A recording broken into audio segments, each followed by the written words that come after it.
วัสดีค่ะเจอกันอีกแล้วค่ะเจอกันกับก้อยอีกแล้วนะคะทางช่องวารุณีชาแนลค่ะช่องแบ่งปันทางด้านการตัดเย็บเสื้อผ้าและการสร้างแพทเทิร์นนะคะสำหรับคลิปนี้จะแบ่งปันเพื่อนๆวิธีสร้างแพทเทิร์นเสื้อคนอ้วนนะคะเป็นโครงเสื้อพื้นฐานสำหรับคนอ้วนตัวใหญ่เนาะคลิปนี้จะพาเพื่อนๆสร้างชิ้นหน้าใหญ่กว่าชิ้นหลังนะเพราะว่าลูกค้าค่อนข้างตัวใหญ่เนาะพอดีวันนี้มีโอกาสก็จะแบ่งปันเพื่อนๆเลยในการสร้างแพทเทิร์นของตัวนี้นะคะสัดส่วนที่จะบวกนะในส่วนของรอบอกนะคะลูกค้าอกค่อนข้างใหญ่นะคะอกค่อนข้างใหญ่คืออก107เซนก็ประมาณ42นิ้วนะคะสะโพกก็ใหญ่สะโพกใหญ่114เซนนะคะ114เซนก็45นิ้วนะในส่วนของหลักนิ้วเนาะการบวกตรงนี้รอบอกก็จะบวกอยู่ที่10เซนนะคะบวก10เซนสะโพกบวก8เซนรอบรักแร้จะบวกอยู่ที่10เซนจะบวกตามสัดส่วนนะคะตัวเลขการบวกรวมตัวนี้ไม่มีตัวเลขบังคับนะคะไม่ได้มีตัวเลขในการบวกตายตัวนะเราจะบวกก็ต่อเมื่อทรงของเสื้อนะคะแล้วก็สัดส่วนของลูกค้าท่านนั้นๆนะคะมาเริ่มเลยค่ะรอบอกบวก4นะคะขอโทษค่ะรอบอกบวก10หาร4นะคะได้เท่าไหร่จดตัวเลขเอาไว้นะคะของก้อยตัวนี้ลูกค้าบวก10หาร4ได้28เซนจดตัวเลขเอาไว้นะคะในส่วนของสะโพกบวก8เซน114เซนบวก8ได้124นะคะหาร4ได้31เซนจดตัวเลขเอาไว้รอบรักแร้บวกหลวม10เซนนะคะเพราะลูกค้าตัวใหญ่รอบรักแร้46เซนบวก10ได้56เซนนะคะตัวนี้จะเอาไว้สร้างการสร้างตรงนี้นะคะเราจะเป็นเสื้อกระดุมหน้าเป็นโครงเสื้อนะคะเป็นโครงเสื้อของพื้นฐานของคนตัวอ้วนอันดับแรกเลยนะคะกระดาษแพทเทิร์นที่เราเตรียมมาไว้นะคะเสียงชัดอยู่เนาะนะคะเสียงชัดอยู่เนาะกระดาษแพทเทิร์นที่เราเตรียมเอาไว้นะคะเราจะเผื่อยื่นติดกระดุมเอาไว้นะคะ2เซนครึ่งวัดจากริมกระดาษหน้าตัวเราเข้าไปนะคะ2เซนครึ่งหรือ1นิ้วตัวเลขตัวเดียวกันนะคะวัดไปเลยค่ะ2เซนครึ่งค่ะคลิปนี้จะบอกพาเพื่อนๆสร้างแขนเสื้อสำหรับคนที่ต้นแขนใหญ่ด้วยนะคะเคยพูดเอาไว้เหมือนกันว่าจะพาเพื่อนๆสร้างไม่มีโอกาสสักทีหนึ่งวัดจากริมกระดาษหน้าตัวเราออกไปนะคะสำหรับยื่นเผื่อติดกระดุม1นิ้วหรือ2เซนครึ่งเป็นตัวเลขตัวเดียวกันนะคะเป็นตัวเลขตัวเดียวกันแล้วขีดเส้นแนวเอาไว้เลยนะคะขีดเส้นแนวโทษทีค่ะขีดเป็นแนวเอาไว้เส้นนี้เรียกว่าเส้นกลางหน้านะคะเนี่ยเป็นเส้นกลางหน้าเนาะหลังจากนั้นเราจะตีกรอบเสื้อการตีกรอบเสื้อก็คือนำส่วนที่ใหญ่ที่สุดของร่างกายเรานะคะคือสะโพกถ้าเพื่อนๆท่านไหนรอบอกใหญ่กว่าสะโพกก็นำหน้าอกนะคะมาใช้ในการตีกรอบเสื้อสะโพกบวกรวมหาร2นะคะสะโพกบวกรวมหาร2ถ้าเพื่อนๆท่านไหนอกใหญ่กว่าสะโพกก็นำหน้าอกนะคะบวกรวมแล้วหาร2คือการตีกรอบเสื้อนะคะตัวนี้ของก้อยหาร2จะได้อยู่ที่62เซนนะคะบวกรวมแล้วหาร2ได้62เซนจะวัดออกจากเส้นกลางที่เรายื่นติดกระดุมนะคะออกไปเราจะตีกรอบชุดลูกค้าตัวนี้ตัวใหญ่จะล้นอาจจะล้นเฟรมตกเฟรมนิดนึงนะคะจากเส้นที่เราขีดมาคือเส้นกระดุมตรงนี้นะคะเนี่ยวัดออกไปเลยเท่ากับรอบสะโพกบวกรวมหาร2คือตีกรอบเสื้อนะคะอันนี้ของก็จะตัวใหญ่หน่อยนะคะการตีกรอบเสื้อแบบนี้นี่ค่ะเลยลูกค้าจะตัวใหญ่นะคะ62นี่ค่ะบวกรวมแล้วหาร2วัดออกจากเส้นกลางออกไปเลยนะคะติ๊กเอาไว้นะคะติ๊กเอาไว้แบบนี้นี่ค่ะ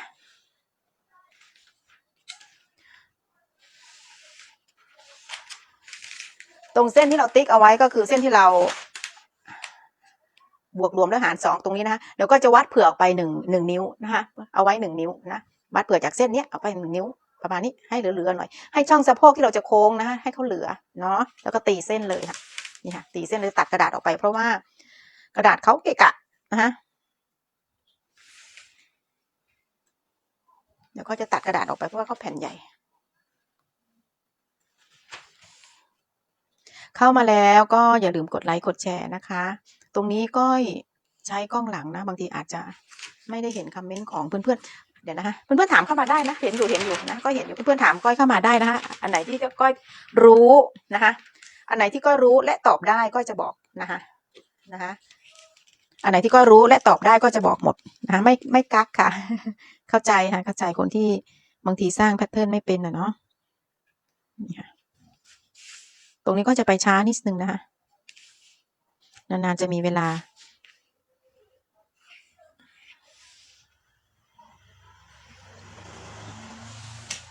จะตัดออกไปเลยนะคะในส่วนของชิ้นหลังตรงนี้จะเป็นเส้นเราจะได้เส้นกลางหลังแล้วนะนี่ค่ะ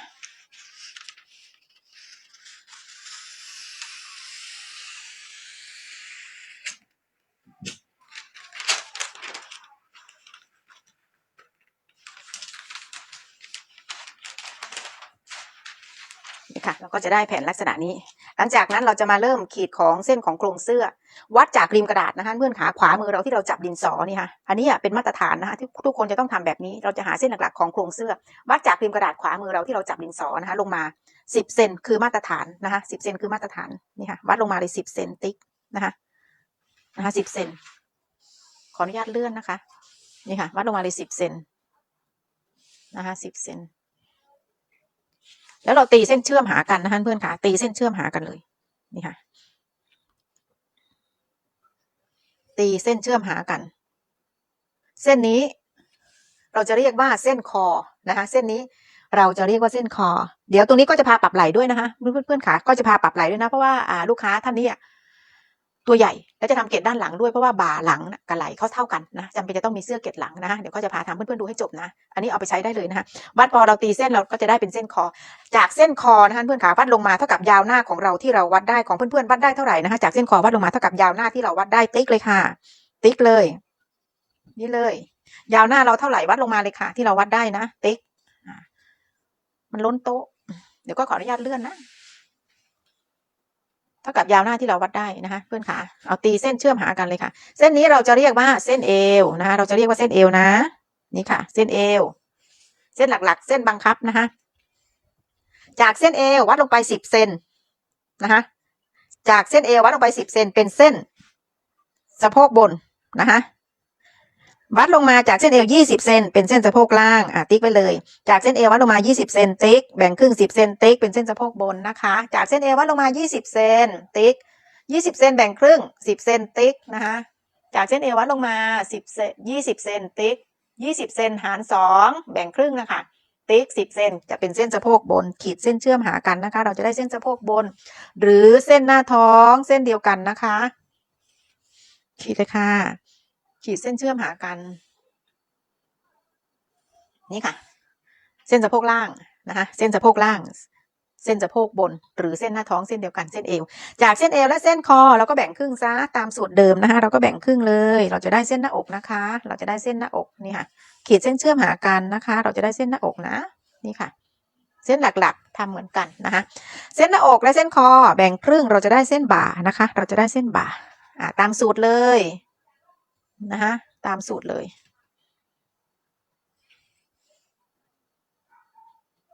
ขีดเส้นเราจะได้เส้นบ่าเส้นหลักๆได้แล้วนะคะเส้นแรกที่เราวาดลงมาคือเส้นคอนะเส้นคอเส้นบ่าเส้นอกเส้นเอวเส้นหน้าท้องเส้นสะโพกล่างนะคะหลังจากนั้นเราจะมาหาในส่วนของด้านล่างก่อนนะคะสวัสดีค่ะคุณนกนะคะสวัสดีค่ะคุณกนกวันสวัสดีค่ะสะโพกนะคะเราจะหาเส้นสะโพกก่อนเสื้อคนอ้วนตัวใหญ่มีหน้าท้องจะสร้างแพทเทิร์นชิ้นหน้าใหญ่กว่าชิ้นหลังนะคะการทำชิ้นหน้าใหญ่กว่าชิ้นหลังตรงนี้ไม่ยากผลลัพธ์ที่เราหารเอาไว้แล้วของก้อยหารแล้วเรียบร้อยบวกรวมในส่วนของสะโพกนะคะบวกรวมแล้วเรียบร้อยแล้วก็หาร4ได้31 เซน31 เซนนะคะเราจะวัดจากเส้นกลางหน้าออกไปนะคะในส่วนของเส้นสะโพกก่อนนะคะเราจะวัดออกจากเส้นกลางหน้าที่เราวัดเข้ามาคือเส้นติดกระดุมนะคะออกไป31 เซนตัวเลขของก้อยนะคะของเพื่อนๆเท่าไหร่ก็คือเท่านั้น31 เซนที่เราหารแล้วเรียบร้อยติ๊กนะคะในส่วนของชิ้นหน้าติ๊กไว้ตรงนี้เราจะบวกออกไปอีก1 เซนครึ่งคือเส้นนี้ติ๊กนะคะชิ้นหน้าบวก1 เซนครึ่งนะคะในส่วนของชิ้นหลังนะคะที่เราตีกรอบเสื้อเอาไว้ตั้งแต่แรกนะคะเราก็วัดจากชิ้นกลางหลังออกมาเลย31 เซนนะคะ31 เซนลบ1 เซนครึ่งนะคะสะโพก31 เซนอยู่ตรงไหนติ๊กแล้วถอยไป1 เซนครึ่งตรงนี้เพื่อที่เราจะให้ชิ้นหลังเล็กกว่าชิ้นหน้านะคะนี่ค่ะชิ้นหน้าบวกไป1 เซนครึ่งนะคะชิ้นหลังลบ1 เซนครึ่งชิ้นหน้าบวก1 เซนครึ่งชิ้นหลังจะต้องลบ1 เซนครึ่งนะคะเราจะได้ชิ้นหน้าใหญ่กว่าชิ้นหลังนะคะต่อมาในส่วนของหน้าอกนะคะทำเหมือนกันกับสะโพกอกบวกหลวม หาร4นะคะของก้อยบวกหลวมเรียบร้อยแล้วหาร4แล้วได้28เซนก็คือวัดจากเส้นกลางหน้าออกไปตรงเส้นหน้าอกนี้นะคะ28เซนถึงตรงไหนเราก็ติ๊กเลยพอติ๊กเสร็จเราก็บวกเพิ่มไป1เซนครึ่งนะคะเราจะให้ชิ้นหน้าใหญ่กว่าชิ้นหลัง1เซนครึ่งนะคะชิ้นหลังก็ทำเหมือนกันกับสะโพกวัดจากกลางหลังนะคะวัดจากกลางหลังออกมารอบอกที่เราบวกรวมแล้วนะคะติ๊กหาร4เราติ๊กได้ตรงนี้นะนี่ค่ะแล้วเราลบไป1เซนครึ่งนะคะเราจะให้ชิ้นหลังเล็กทีนี้เราก็ขีดเส้นเชื่อมหากันเลยค่ะนี่ค่ะชิ้นหน้าที่เราบวกไป1เซนครึ่งชิ้นสะโพกล่างเหมือนกันตีเส้นเชื่อมนะคะนี่ค่ะตีเส้นเชื่อมเลยนี่ค่ะชิ้นหลังตีเส้นเชื่อมหุ่นก็จะแลดูแปลกๆหน่อยนะเพราะลูกค้าตัวค่อนข้างใหญ่นะคะเสร็จแล้วในส่วนของโครงต่อมาในส่วนของไหล่นะคะไหล่ในส่วนของเส้นคอนะคะวัดจากเส้นคอขึ้นมานะคะแนวตั้งคอ7เซนนะคะ7เซนมาตรฐานอันนี้ก็จะใช้รอบคอมาตรฐานนะก็ใช้รอบคอมาตรฐานวัดขึ้นมา7เซนค่ะนี่ค่ะวัดขึ้นมาจากเส้นคอ7เซนนะคะ7เซนหาร2นะคะเราตีเส้นแบบนี้นะคะ7เซนหาร2เราจะได้เส้นไหล่นะคะหาร2เลย7หาร2จะได้อยู่ที่3เซนครึ่งตีเส้นที่เราหาร2จะได้เส้นไหล่อันนี้คือกฎบังคับเลยนะคะโครงลักษณะนี้ต่อมาในส่วนของแนวนอนของคอนะคะใช้แบบมาตรฐานก็คือรอบคอ36นะก็จะใช้มาตรฐานนะวัดออกไป6เซนครึ่งค่ะ6เซนครึ่งค่ะติ๊กค่ะตีกรอบคอนะคะเราจะได้กรอบคอแล้วนะนี่ค่ะได้เรียบร้อยในส่วนของเส้นไหล่นะคะไหล่หาร2นะคะเพื่อนขาของเพื่อนได้เท่าไหร่หาร2แล้ววัดออกจากเส้นกลางหน้าออกไปเท่ากับไหล่หาร2นะคะไหล่หาร2ได้เท่าไหร่วัดออกไปเลยค่ะตรงจุดนี้นะจากเส้นกลางหน้านะคะอย่าลืมนะอย่าผิดเส้นนะจากเส้นนี้นะไหล่หาร2ติ๊กเลยค่ะแล้วขีดโยงจากเส้นคอสูงลงไปนะคะเราจะได้เส้นไหล่นี่ค่ะหลังจากนั้นเราจะเช็คไหล่จากเส้นที่เราขีดโยงเส้นนี้นะคะเพื่อนคะจากจุดนี้มาจุดนี้วัดว่าได้กี่เซนเราจะนำไปใช้ด้านหลังนะคะจากจุดนี้จุดที่เราขีดจากคอสูงหาเส้นไหล่นะคะวัดว่าได้กี่เซนจากจุดนี้มาจุดนี้นะวัดเลยนะวัดได้เท่าไหร่จดตัวเลขเอาไว้ของก้อยได้15เซนพอเราวัดนะคะเพื่อนๆขาทำให้ติดเป็นนิสัยเลยนะไหล่เราจะได้ไม่มีปัญหาว่าไหล่หน้าและไหล่หลังนะมันเหลื่อมล้ำกันตรงนี้สำคัญนะคะเราทำอย่างนี้ให้ติดนิสัยนะจากจุดนี้มาจุดนี้วัดว่าได้เท่าไหร่ของก้อยได้15เซนนะคะ15เซนเราก็จดตัวเลขเอาไว้นะคะจดตัวเลขเอาไว้เราจะนำไปใช้ด้านหลังเราจะได้ไม่ต้องมาวัดซ้ำซากบ่าหน้านะคะบ่าหน้าหาร2วัดจากกลางหน้าออกไปเท่ากับบ่าหน้าที่เราหาร2ได้เราหาร2ได้เท่าไหร่วัดออกไปเลยค่ะนี่ค่ะแบบนี้แล้วก็ตีเส้นเข้าไว้แบบรูปทรงลักษณะนี้นะคะเส้นไหล่เส้นบ่าหน้าเส้นอกห่างหาร2นะคะตัวนี้บังคับนะคะหาร2อกห่างหาร2ได้เท่าไหร่วัดจากเส้นกลางหน้าออกไปตรงเส้นนี้นะคะของเพื่อนๆหาร2ได้เท่าไหร่วัดจากกลางหน้าออกไปเลยค่ะติ๊กแล้วขีดเส้นออกไปคร่าวๆเส้นตรงเส้นฉากนะคะประมาณนี้เอาไว้ก่อนอกสูงนะคะการหาอกสูงก็คือวัดจากเส้นคอตรงจุดนี้เส้นคอตรงจุดนี้นะคะฐานคอตรงเนี้ยนี่เอียงนะคะวัดเอียงเท่ากับรอบอกห่างขอโทษค่ะเท่ากับรอบอกสูงที่เราวัดได้จากจุดนี้วัดเอียงมานะตรงนี้เราตีเป็นเส้นฉากเนาะนี่ค่ะตีเป็นเส้นฉากเนี่ยอกหาร2วัดจากกลางหน้าออกไปติ๊กแล้วตีเส้นขีดเส้นฉากนิดหน่อยเบาๆนะคะทีนี้อกสูงวัดเอียงจากจุดนี้ลงไปเท่ากับอกสูงที่เราวัดได้ของเพื่อนๆวัดได้เท่าไหร่แล้วก็เอียงแบบนี้เลยติ๊กนี่ค่ะอาจจะขีดไว้ก็ได้แบบนี้นี่คือเส้นอกสูงนะคะให้เป็นแนวนะคะหลังจากนั้นเราจะมาหาในส่วนของด้านหลังนะด้านหน้าตัวนี้เป็นเสื้อตัวปล่อยนะเดี๋ยวก็จะทำเก็บเข้ารูปแต่ด้านข้างให้ลูกค้าเพราะว่าลูกค้าอ้วนนะคะเราจะมาหาไหล่หลังตรงนี้สำคัญเพราะว่าลูกค้าอ้วนและหลังค่อมด้วยนะคะตรงจุดนี้ก็ขออนุญาตเลื่อนกระดาษนะเพื่อนๆมองเห็นไหมคะก็จะให้เพื่อนๆเห็นตรงด้านหลังตรงจุดนี้เนี่ยมองเห็นกันอยู่หน้าเนี่ยก็จะให้เพื่อนๆเห็นตรงจุดนี้จากเส้นเอวนะคะจากเส้นเอววัดขึ้นมาเท่ากับยาวหลังที่เราวัดได้นะคะเพื่อนค่ะมองเห็นไหมเนี่ยเส้นตรงนี้อันนี้ยาวหลังนะเนี่ยยาวหลังเราวัดได้เท่าไหร่นะเอาเลข1ของสายวัดตรงเอวจิ้มไว้ตรงเอววัดขึ้นมาแบบนี้เท่ากับยาวหลังที่เราวัดได้ตรงไหนเพื่อนๆติ๊กเลยค่ะลูกค้าท่านนี้38เซน นะติ๊กเข้มๆแล้วเราเช็คเลยนะคะจากเส้นคอเนี่ยมาหาเส้นยาวหลังของเราได้เท่าไหร่นะของเราได้เท่าไหร่ถ้าเขาไม่เกิน5 เซนใช้ยาวหลังของเราเลยของลูกค้าท่านนี้ได้5 เซนพอดีก็จะใช้ยาวหลังของลูกค้านะคะแต่ถ้ายาวหลังของลูกค้าท่านไหนที่เกินจากเส้นคอไป5 เซนเราจะปรับลงมาใช้5 เซนก็คือมาตรฐานถ้าอย่างนั้นยาวหลังลูกค้าจะกองนะจะกองตัวนี้ก็จะใช้แบบนี้แต่ถ้ายาวหลังของเพื่อนๆท่านไหนนะคะวัดจากเส้นเอวขึ้นมาแล้วติ๊กเอาไว้แล้ววัดจากเส้นคอหลังได้ไม่เกิน5 เซนหรือวัดได้มาแค่3 เซน2 เซนใช้ยาวหลังของเราเลยนะคะไม่จำเป็นต้องปรับขึ้นมาใช้5 เซนตรงนี้ก็ไปต่อนะขีดเส้นฉากค่ะเส้นนี้เรียกว่าเส้นคอหลังจากเส้นกลางหลังนะคะอันนี้คือมาตรฐานนะมาตรฐานรอบคอ36ที่ก้อยใช้นะจากเส้นกลางหลังวัดออกมา7 เซนมาตรฐานนะคะ7 เซนมาตรฐานตีเส้นฉากนะคะตีเส้นฉากค่ะแบบนี้คอหลังสูงเท่าไหร่ก็จากเส้นแนวนอนของคอหลังตรงนี้7 เซนหาร3นะคะแบ่งเป็น3ช่องก็จะได้อยู่ที่2 เซนนิดๆนะคะตรงนี้หาร3นี่ค่ะหาร3แล้วยกมานะคะคอสูงหลังเท่ากับ7 เซนหาร3ยกขึ้นมาเลยค่ะก็จะได้อยู่ที่ประมาณ2 เซนนิดๆติ๊กนะคะต่อมาเราจะหาในส่วนของไหล่หลังนะคะบ่าหลังหาร2ก่อนได้เท่าไหร่วัดออกมานะคะได้เท่าไหร่วัดออกมาลูกค้าท่านนี้บ่าหลังกับเส้นไหลเท่ากัน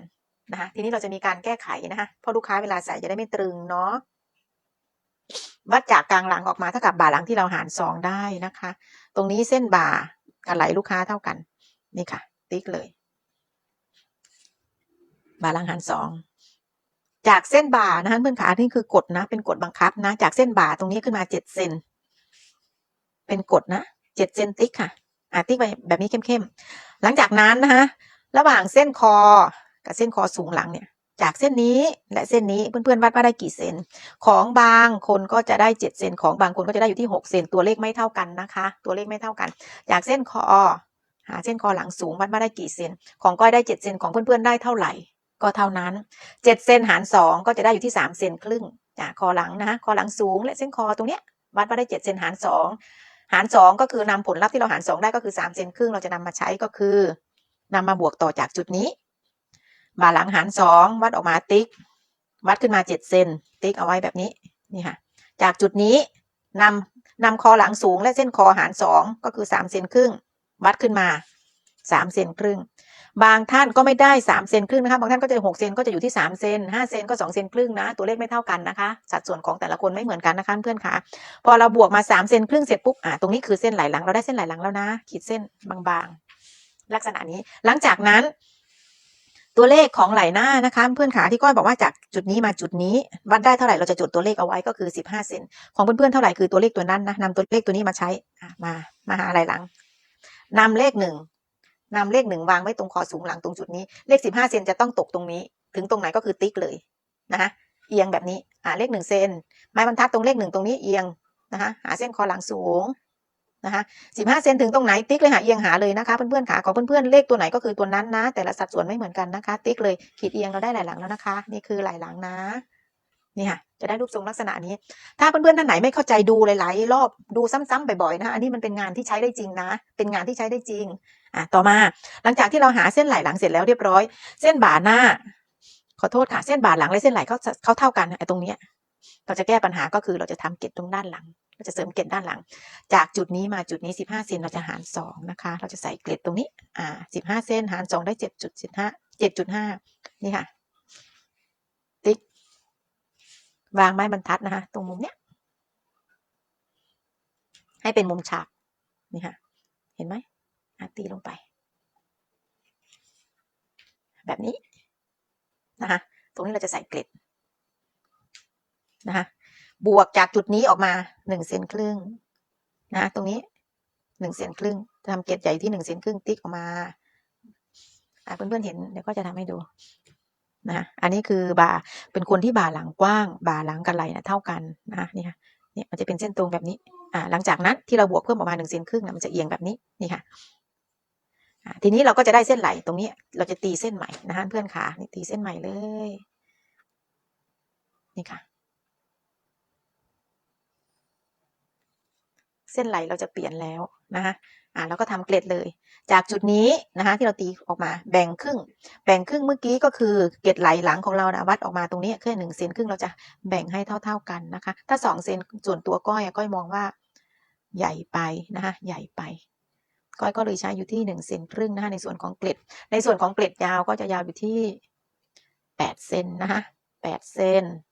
ก็คือจำนวนเกล็ดเนี่ยคือ1 เซนครึ่งก็จะทำยาวอยู่ที่8 เซนแต่ถ้าเกล็ด2 เซนนะคะแล้วแต่ตรงนี้ไม่ใช่ตัวเลขบังคับนะคะเพื่อนขาถ้าเกล็ด2 เซนเนี่ยเกล็ดจะยาวสักประมาณ10 เซนหรือ12 เซนก็ได้แต่ตรงนี้ของก้อย1 เซนครึ่งเนาะก็เลยเอายาวอยู่ที่8 เซนนะคะนี่ค่ะขีดเลยเป็นแนวในส่วนของคนที่บ่าหลังกว้างนะหลังจากนั้นนะคะเพื่อนขาเราได้เส้นนี้แล้วเส้นนี้เราจะลบออกไปเห็นและผลที่ก้อยไม่ใช้กับปากกาเมจิกเพราะว่ามันจะต้องมีการลบเพราะว่าด้านหลังเราจะต้องมีการปรับไหลเพื่อที่จะไม่ให้ไหลหลังนะหงายเวลาเราใส่เสื้อเราจะได้ไม่หงายหลังให้ไหลหลังสูงกว่าไหลหน้าพอเราได้เกล็ดตรงนี้เสร็จเราจะมาโค้งรักแร้ก่อนเราจะมาหารักแร้ก่อนตรงนี้เราค่อยปรับแต่งทีหลังนะตรงนี้เราจะปรับแต่งทีหลังอันนี้ปล่อยไว้ก่อนส่วนของรักแร้นะคะเพื่อนขาของก้อยบวกไปอยู่ที่10 เซนนะคะ46บวก10จะได้อยู่ที่56ฉะนั้นเราจะคร่าวๆก่อนตรงนี้เส้นบ่าเนาะนี่ค่ะเส้นบ่านี่ค่ะเส้นบ่าตรงเส้นอกสูงประมาณนี้ตรงนี้อกสูงก็จะอยู่แนวนี้ประมาณนี้นี่ค่ะแล้วก็จะเวลาโค้งรักแร้นะคะเพื่อนขาส่วนตัวก้อยนะจะอยู่ที่ประมาณอกสูงนี่แหละจะไม่ค่อยให้ต่ำกว่าอกสูงหรอกเวลาโค้งเนี่ยมันก็จะอยู่ระดับของเขาเองแหละเนี่ยเวลาเราโค้งเนี่ยเราสามารถปรับขึ้นปรับลงได้นะคะปรับขึ้นปรับลงได้แล้วแต่ทรงเสื้อตรงนี้ก็จะลองโค้งก่อนนะว่ามันจะได้เท่ากับวงแขนที่เราบวกรวมแล้วหรือยังตรงนี้ก็จะลองวนดูคร่าวๆก่อนนะคะเอาสายวัดล้อดูก่อนว่ามันได้ไหมนะคะนี่ค่ะจุดนี้กี่มากน้อยเราก็ลงโอเคตรงนี้มันจะขาดอยู่หน่อยมันจะไม่ถึง56 เซนฉะนั้นก็จะปรับลงมาจากเส้นตรงนี้คือเส้นอกสูงนะคะเพื่อนขาเห็นไหมตรงนี้ปรับลงมาได้นิดหน่อยนะคะนี่ค่ะปรับลงมาได้นิดหน่อยนี่ค่ะนิดหน่อยนี่ค่ะใช้ไม้บรรทัดยูเคิร์ฟหรือไม้บรรทัดหัวนกแก้วของเราได้เลยถ้าตัวใหญ่ก็ใช้ไม้บรรทัดหัวนกแก้วนะคะเพื่อนขาถ้าตัวเล็กก็ยูเคิร์ฟนะคะหาซื้อได้นะคะในที่Lazadaนะคะถ้าเพื่อนๆอยากได้ก็นี่มาเดี๋ยวก็จะแปะลิงก์ให้วางจากเส้นไหลนะคะเพื่อนขาวางจากเส้นไหลนี่เลยมันจะเป็นสูตรสำเร็จอยู่เลยเนาะเนี่ยบางจากจุดไหลตรงนี้หาเส้นบ่าโค้งเลยค่ะนะคะโค้งเบาๆก่อนนะเผื่อมันได้ลบได้อะไรนี่ค่ะเบาๆก่อนนะคะเบาๆก่อนชิ้นหน้าก็เหมือนกันจากจุดไหลหาเส้นบ่านะคะโค้งหากันเลยค่ะตัวใหญ่มากเนี่ยมันจะจังหวะเดียวไม่ได้ฉะนั้นเราจะต้องใช้2 จังหวะตรงนี้เพื่อนๆไม่ต้องไปซีเรียสนะไม่ต้องไปซีเรียสนะคะนี่ค่ะเราใช้2 จังหวะนี่ค่ะตรงนี้เดี๋ยวเช็คก่อนว่าได้56 เซนไหมถ้าเขาเกินหรือเขาขาดเราจะได้มีการปรับแต่งได้ทันนะนี่ค่ะโค้งเลยนี่ค่ะ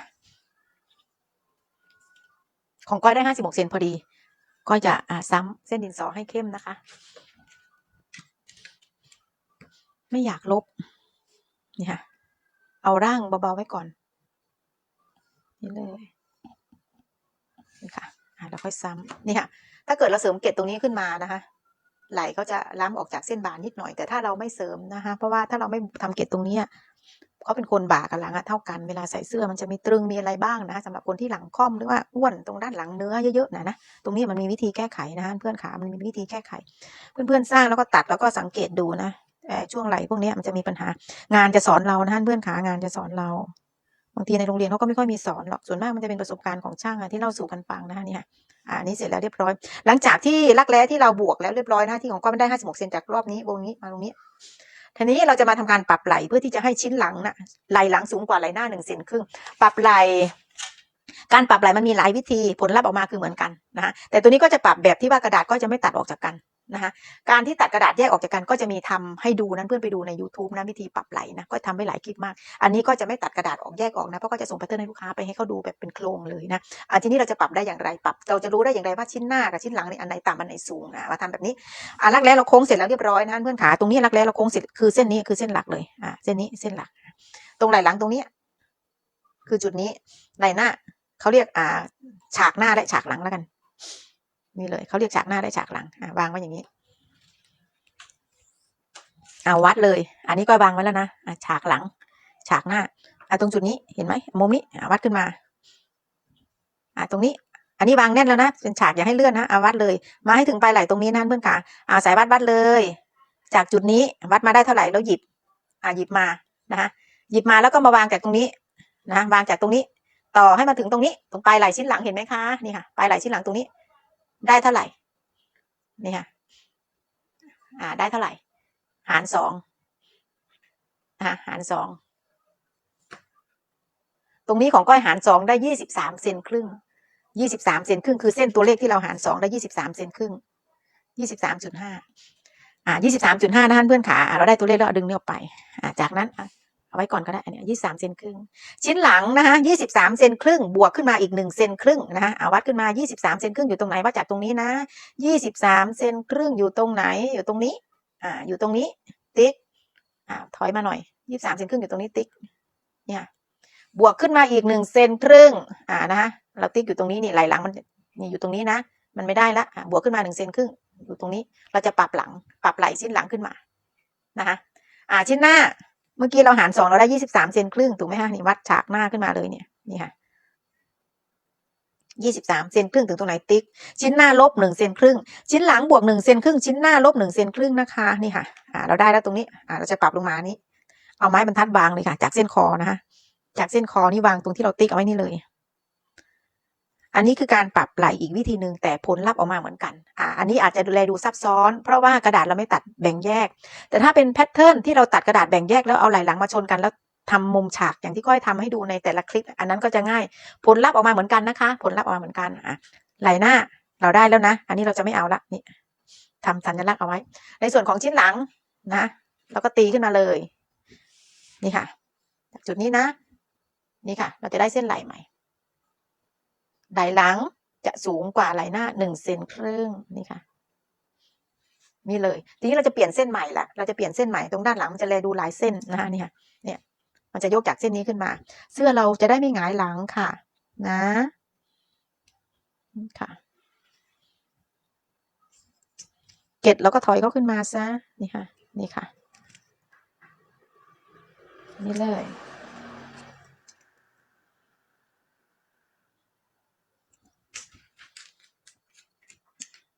ก็ขออนุญาตนะคะ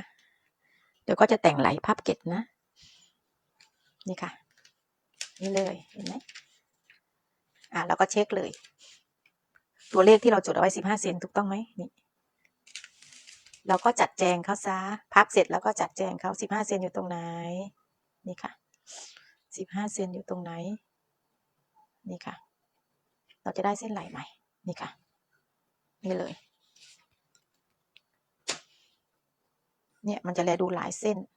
ข้างหลังเวลาเราปรับไหลนะเพื่อนๆทำบ่อยๆนะคะทำบ่อยๆเพื่อนๆจะชินแต่ถ้าไม่ทำไม่ปรับตรงนี้เสื้อเวลาใส่ไงหลังแน่นอนค่ะเหมือนเราซื้อเสื้อมาใส่เขาจะทำไหล่หน้าได้หลายหลังเท่ากันนี่ค่ะได้แล้วเดี๋ยวตรงนี้ก้อยขออนุญาตลบออกนะก้อยขออนุญาตลบ2เส้นนี้ออกเพราะเราได้เส้นไหลใหม่แล้วนะคะอันนี้คือการปรับไหล่ขออนุญาตลบนะคะ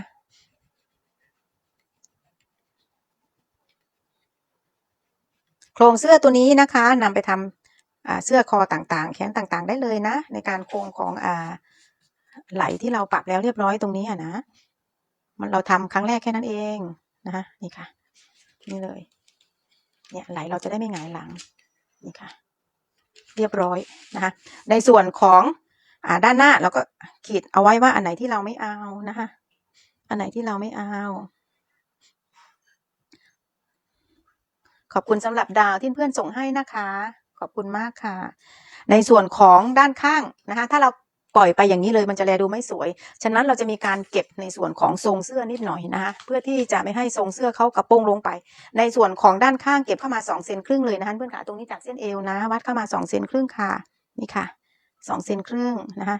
2เซนครึ่ง2เซนก็ได้แล้วแต่เรานะไม่จำเป็นต้องเป็น2เซนครึ่งนะดูความเหมาะสมของทรงเสื้อของลูกค้านะคะเดี๋ยวก้อยขออนุญาตหมุนกระดาษนะก็จะโค้งเส้นเอวนะคะอย่าเพิ่งเวียนหัวนะคะก็ขออนุญาตหมุนเนาะนี่ค่ะนี่ค่ะเนี่ยก็จะโค้งแบบนี้มันทัดโค้งแบบนี้นะคะ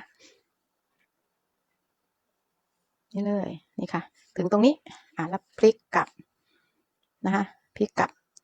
แบบนี้หลังจากนั้นไม้บรรทัดโค้งของเราหันกลับเลยนะคะ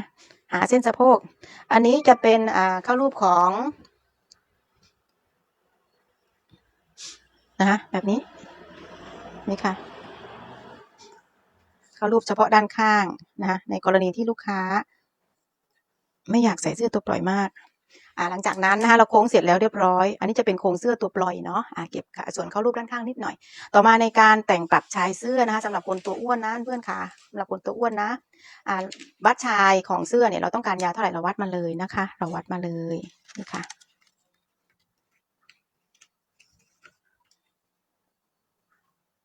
วัดจาก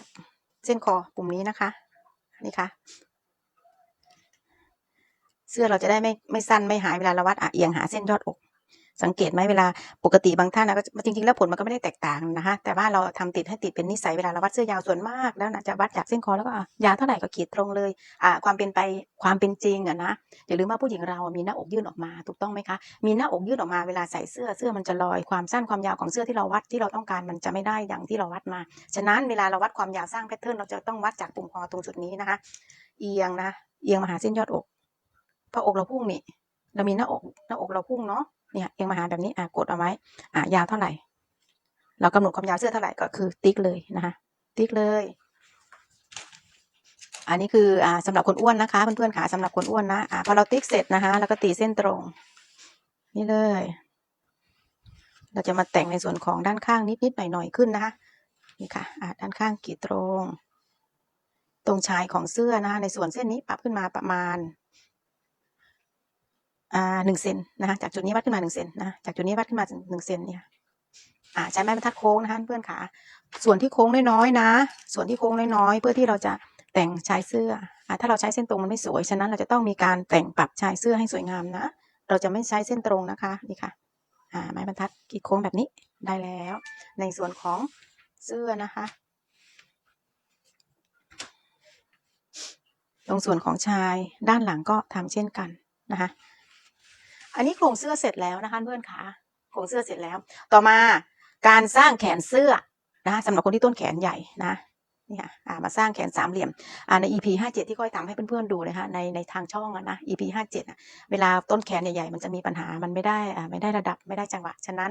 สร้างสำหรับคนที่ต้นแขนใหญ่สร้างแบบนี้นะจดตัวเลขเอาไว้ผลลัพธ์ออกมาเหมือนกันนะคะเดี๋ยวเขาจะพาสร้างตัวโครงเสื้อเสร็จแล้วนะคะบน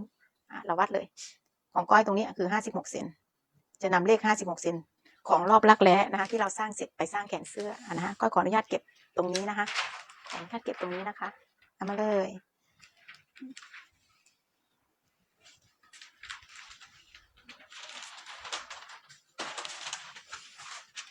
นำกระดาษมาที่เราจะมาสร้างแขนนะสำหรับคนเพื่อนๆท่านไหนที่มีปัญหาเรื่องต้นแขนรอบรักแร้นะ50 รอบรักแร้ที่เราบวกหลวมเสร็จแล้วเรียบร้อยนะคะเริ่มต้นอยู่ที่56 เซนนะคะ56 เซน58 60 62 64สร้างสูตรนี้นะคะ56 58 60ก็ประมาณนี้คนอ้วนก็จะอยู่ที่ประมาณ60 เซนประมาณนี้นะสร้างสูตรนี้นะพับกระดาษนะคะเพื่อนค่ะพับกระดาษพับเข้าไปสักประมาณเก็บเข้าไปประมาณ10 นิ้วนี่ตีกระดาษจากมุมกระดาษวัดลงมาคร่าวๆค่อยตีไว้ประมาณ1 นิ้วตีไว้ประมาณ1 นิ้วเป็นเส้นนำไว้ก่อนนะคะเส้นนำไว้ก่อนหลังจากนั้นสวัสดีค่ะคุณฟาติมาสวัสดีค่ะจากจุดนี้นะคะเพื่อนขาจุดนี้คือจุดที่1นะจุดนี้คือจุดที่1วัดลงมานะคะจากจุดที่1นี่วัดลงมาจากมุมสันทบกระดาษวัดลงมา9 นิ้วสำหรับคนอ้วนนะคะสำหรับคนอ้วนต้นแขนใหญ่นะคะวัดลงมา9 นิ้วนะนี่ค่ะจากจุดนี้วัดลงมา9 นิ้วตีเส้นฉากตีตรงเส้นฉากแบบนี้นะคะตีเส้นฉากออกไปได้เกิดเส้นลักษณะนี้จากเส้นที่เราตีออกไปนะคะวัดออกไป8 นิ้วครึ่ง8 นิ้วครึ่งคือคนที่ตัวใหญ่นะคะ8 นิ้วครึ่งจุดปิด8 นิ้วครึ่งจุดเอาไว้อันนี้เป็นหลักนิ้วนะคะในโครงของหลักนี้หลักสามเหลี่ยมตรงนี้เป็นหลักนิ้วเนาะหลังจากนั้นเราก็ขีดจากจุดที่1หาเส้นที่เราวัดออกไปเมื่อกี้นะคะขีดไปเลยเราจะได้เส้นลักษณะนี้รอบวงแขนของตัวเสื้อแพทเทิร์นที่เราสร้างเมื่อกี้กี่เซนเราสร้างเมื่อกี้กี่เซนเอ่ยนี่ค่ะของก้อย56 เซนนะนำ56ของเรา นำ56 เซนของเรามาใช้56 หาร 2นะคะเพื่อนขาเสียงแมวที่ไหนทะเลาะกันเนาะเดี๋ยวนะคะแป๊บหนึ่งก็เก็บกระดาษก่อนเสียงกระดาษดังโคงเคงรอบแรกแล้ว56 หาร 2นะคะได้เท่าไหร่วัดจากจุดนี้ออกไปหาร 2ของก้อย56นะเอาแบบนี้ใช้วิธีนี้นะคะ56แล้วก็ทบสายวัดเลยนี่ค่ะทบได้เท่าไหร่56ก็ได้28 เซนวัดจากมุมตรงนี้มา28 เซนนะคะนี่ค่ะจากจุดนี้วัดลงไปเท่ากับรอบแรกที่เราหาร2ได้28 เซนติ๊กยังไม่ต้องใช้นะเพราะว่าแขนมันจะเหลือเราจะแก้ไขยังไงพอติ๊กเสร็จนะคะเพื่อนขาติ๊กตรงนี้ลบ1 เซนวัดเข้ามา1 เซนเลยอันนี้วิธีนี้ง่ายที่สุดแล้วนะเพื่อนขาวิธีนี้ง่ายที่สุดแล้วนะหาร2เราติ๊กเลยจากจุดนี้รอบแรกหาร2วัดออกมาติ๊กวัดเข้ามาลบไป1 เซนติ๊กเลยวัดเข้ามา1 เซนเราจะใช้เส้นที่เราลบ1 เซนตีเส้นฉากไอ้ตรงที่เราหาร2ตรงนี้ไม่ใช้แล้วนะเราจะใช้เส้นที่เราลบ1 เซนลบ1 เซนนะคะเพื่อนขาลบ1 เซนนะตีเส้นฉากพอตีเส้นฉากเสร็จปุ๊บจากจุดที่เราตีเส้นฉากหาจุดที่1เลยวัดได้เท่าไหร่เมื่อกี้มันได้28 เซนเนาะ28 เซนของก้อยลบ1มันก็จะเหลือ27แล้วก็หาร3ซะหาร3เลยค่ะจะตีมุมจากจุดนี้มาจุดนี้ได้เท่าไหร่หาร3นะคะเดี๋ยวนะก็ขออนุญาตนิดนึงนะ27 เซนหาร3ได้9 เซนแบ่งเลยได้9 เซนจากจุดนี้9ทำเหมือนกันนะคะทำเหมือนกันตีฉากนี่เลยตีฉากจุดที่1จุดที่1จุดที่2จุดที่3จุดที่4จุดที่2จุดที่3จุดที่4นะคะเพื่อนๆฟังนะฟังดีๆทำเหมือนกันตรงนี้ไม่มีอะไรเปลี่ยนจุดที่2นะคะจุดที่2นะวัดขึ้นมา2 เซน2 เซนครึ่งนะคะเพื่อนขาวัดขึ้นมา2 เซนครึ่งติ๊กนะวัดขึ้นมาขวามือเรา2 เซนครึ่งแล้วติ๊กจุดที่3วัดขึ้นมาครึ่งเซนติ๊กจุดที่3วัดขึ้นมา3 เซนติ๊กตรงจุดนี้จะเป็นหลักเซนนะคะเพื่อนขาตรงจุดนี้จะเป็นหลักเซนและรอบแรกจะเป็นหลักเซนจะเป็นหลักนิ้วเฉพาะโครงวัดจากริมมา9 นิ้วขีดเส้นนะคะแล้ววัดออกมา8 นิ้วครึ่งติ๊กขีดเส้นโยงหากันพอเราได้เส้นหลักนี้แล้วนะคะเราได้เส้นหลักตรงนี้แล้วเรียบร้อยเราก็นำรอบแรกของเราหาร2ได้เท่าไหร่เราก็วัดออกมาแล้วก็ติ๊กเอาไว้แล้วลบ1 เซนเราจะใช้เส้นที่เราลบแล้วตีเส้นฉากขึ้นมาแล้วเราก็หาร3นะคะหาร3เราจะได้เกิดเส้นลักษณะนี้นะคะเราก็ตั้งจุดตัวเลขขึ้นมาเลยก็จุดที่1คือมุมแขนตรงหัวแขนเราตรงนี้จุดที่2จุดที่3จุดที่4นะคะจุดที่2วัดขึ้นมา2 เซนครึ่งนะคะจุดที่3วัดขึ้นมาครึ่งเซนนะคะจุดที่4วัดขึ้นมา3 เซนเราได้ทุกจุดแล้วนำไม้บรรทัดหัวนกแก้วนะคะตัวใหญ่ใช้ไม้บรรทัดหัวนกแก้วเลยนะคะไอ้ส่วนที่โค้งที่สุดนะคะเพื่อนขาบางจากจุดที่1ผ่านจุดที่2มาหาจุดที่3นี่ค่ะส่วนนี้นะเพื่อนๆดูดีๆนะคะนี่ค่ะบางจุดที่1เลยส่วนที่โค้งตรงนี้นะคะเพื่อนขาตรงหัวแขนหัวลิงของเราตรงนี้หัวแขนเนี่ยเราต้องวางให้ได้ระดับนะไม่ใช่ว่าจับมาแล้วฉันจะวางยังไงก็ได้อย่างเงี้ยมันขึ้นอยู่กับมือเราด้วยนะมันขึ้นอยู่กับมือเราด้วยนะคะวางให้ได้ระดับเลยเวลาเราไปเข้าแขนมันจะได้สวยเวลาเราไปตัดเนี่ยว่ามุมระหว่างมุมไหนเนี่ยวางให้ได้ระดับจุดที่1นะคะเพื่อนขาจุดที่1ผ่านจุดที่2มาบรรจบอยู่ที่จุดที่3นี่ค่ะจุดที่1บางเลื่อนแล้วก็เลื่อนเสียเลื่อนไม้บรรทัดโค้งของเราเนี่ยจุดที่2ที่เราติ๊กเอาไว้มาบรรจบอยู่ที่จุดที่3นี่ค่ะขีดเลยค่ะจากจุดที่1ผ่านจุดที่2มาบรรจบอยู่ที่จุดที่3ได้แล้วหลังจากนั้นไม้บรรทัดเราไม่ต้องยกนะคะหมุนเข้าไปอย่างเงี้ยไม่ต้องยกเขาหรอกนี่หมุนนี่ค่ะหมุนเข้าไปแบบนี้นี่ค่ะหมุนเลยนี่ค่ะหมุนนะคะอย่าวางเดี๋ยวนะเดี๋ยวก็จะเอาพวกนี้ออกไปก่อนมีเกะกะมือใหม่งะนะเวลาจับไม้บรรทัดหัวนกแก้วเวลาโค้งรักแร้พอเราหมุนเสร็จนะคะเราก็จะวางในส่วนของโค้งด้านนี้วางจุดที่3ไปหาจุดที่4เห็นไหมเนี่ยมันจะอยู่ระดับของเขาเองเลยเนี่ยมันไม่มีอะไรเปลี่ยนเลื่อนหาเลยนะคะตรงจุดโค้งเนี่ยมันจะไม่ได้แล้วก็เลื่อนไปอย่างเงี้ยเนี่ยเลื่อนจนกว่ามันจะได้จังหวะเขาทำมาให้ของเราเป็นอัตโนมัติไปแล้วความสะดวกสบายนี่ค่ะเลื่อนเลยนี่ค่ะให้เขาจุดอยู่ที่จุดที่3หาจุดที่4นี่ค่ะได้แล้วเสร็จแล้วนะหลังจากที่เราได้ตรงจุดนี้เสร็จแล้วเรียบร้อยนะคะเนี่ยตรงจุดที่4ที่เราวัดขึ้นมาเนี่ยตรงนี้คือเส้นต้นแขนนี่ตรงนี้คือเส้นต้นแขน ต้นแขนตรงนี้สำคัญนะคะเพื่อนๆขาต้นแขนตรงนี้สำคัญวัดเลยถ้ากับต้นแขนของเรานี่หาร2บวกรวมหาร2มันจะได้ระดับนี้ของก้อยลูกค้าท่านนี้ต้นแขนลูกค้าจะอยู่ที่15นิ้วนะ15นิ้วของก้อยตรงนี้วัดแล้วมันได้16นิ้วครึ่งก้อยปัดผ่านไปเลยนะต้นแขนจะต้องบวกรวมเรียบร้อยจะต้องอยู่ได้ให้มันรวมประมาณ1นิ้วครึ่งนะคะแต่แขนสูตรนี้ปัญหาเรื่องต้นแขนฟิตจะไม่มีนะคะจะไม่มีนะแขนตรงนี้จะใส่สบายสำหรับคนอ้วนนะคะนี่คือเส้นต้นแขนที่เราจะเช็คเลยเนี่ย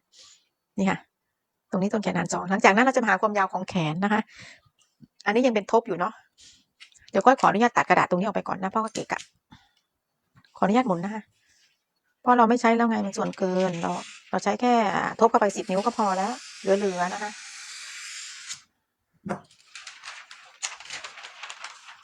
นี่ค่ะเราจะหาในส่วนของแขนยาวทำแขนครั้งเดียวนะคะเพื่อนขาวัดจากจุดที่1ลงมาเท่ากับแขนยาวที่เรากำหนดขึ้นมาเลยของเพื่อนๆแขนยาวเท่าไหร่อันดับแรกก่อนเลยนะไหล่ศอกก็คือตรงหัวแขนเนี่ยศอกไหล่ศอกเพื่อนๆวัดมาเท่าไหร่เราก็ติ๊กไว้เลยของก้อยลูกค้าเท่านี้จะอยู่ที่32เซน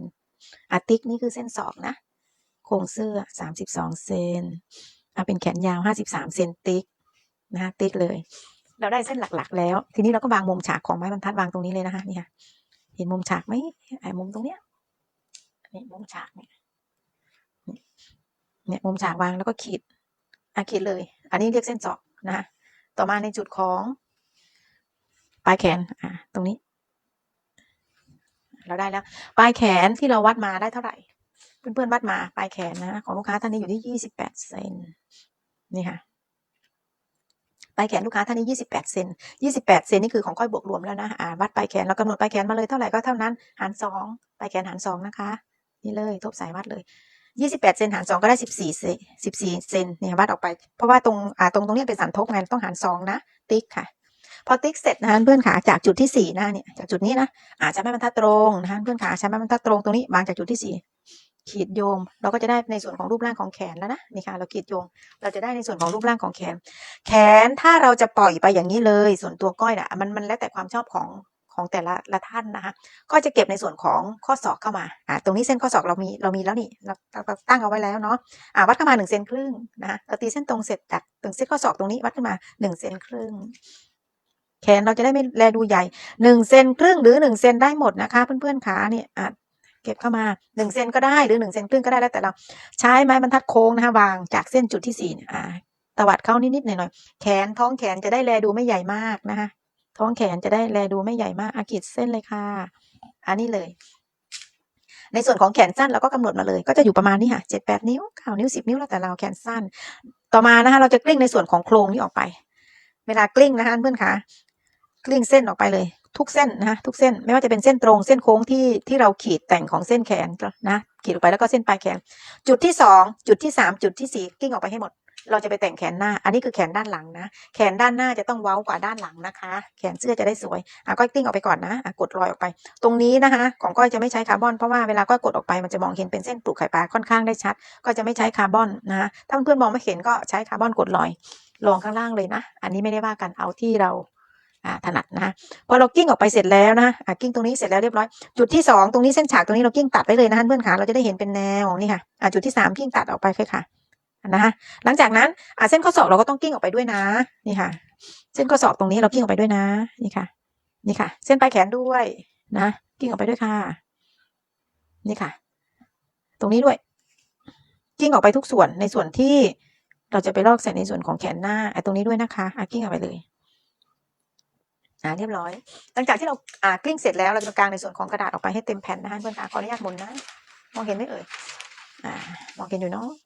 นี่ค่ะอันนี้สันทบเป็นเส้นกลางเป็นเส้นกลางแขนขีดได้เลยนะคะขีดเส้นกลางแขนได้เลยนี่ค่ะนี่ค่ะ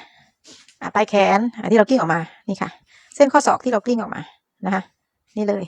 เส้นตรงที่เรากลิ้งออกมานี่เส้นนี้2เส้นนี้ที่เรากลิ้งออกมาเราก็ร่างขึ้นมาเลยนะคะเพื่อนค่ะนี่ค่ะอันนี้เส้นตรงทีนี้ในส่วนของเส้นโค้งแล้วก็กิ้งออกไปแล้วก็ขีดเสียนี่ค่ะต่อมาในส่วนของแขนตรงจุดนี้จุดที่2และจุดที่3ที่เรากิ้งเส้นฉากออกไปตรงนี้หรือเส้นนี้นี่ค่ะอันนี้เลย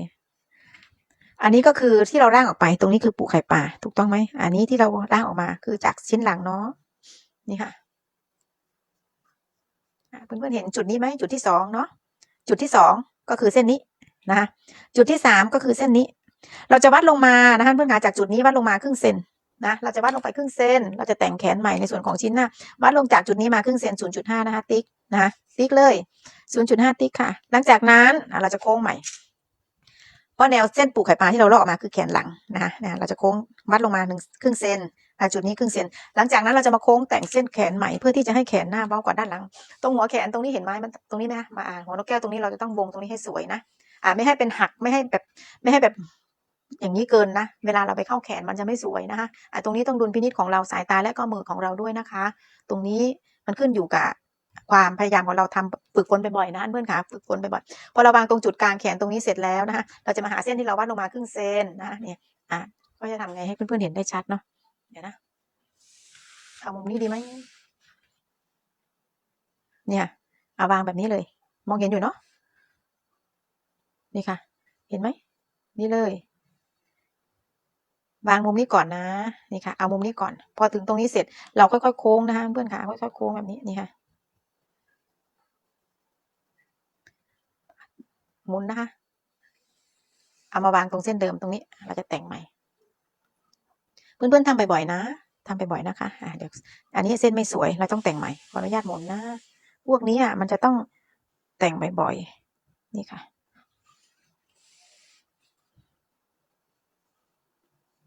นี่ค่ะให้แขนด้านหน้าเข้าเว้ากว่าแขนด้านหลังนะคะนี่ค่ะนี่เลยเสร็จแล้วนะคะเพื่อนขานี่ค่ะแขนหลังตรงที่เป็นปูไข่ปลาตรงนี้เนี่ยมันจะลงมาประมาณครึ่งตรงนี้ครึ่งเซนนะคะ 0.5 พอ 0.5 เสร็จเราก็ค่อยนี่ค่ะเราก็ค่อยทำลงมาเนี่ยโค้งนะคะหลังจากที่เราโค้งแขนหน้าและแขนหลังเสร็จแล้วเรียบร้อยเราจะมาเช็คในส่วนของรอบวงแขนนะคะว่าได้เท่าไหร่ของก้อยมันจะอยู่ที่56 เซนเขียนไว้เลยนะคะว่าตรงนี้ชิ้นหลังชิ้นหน้า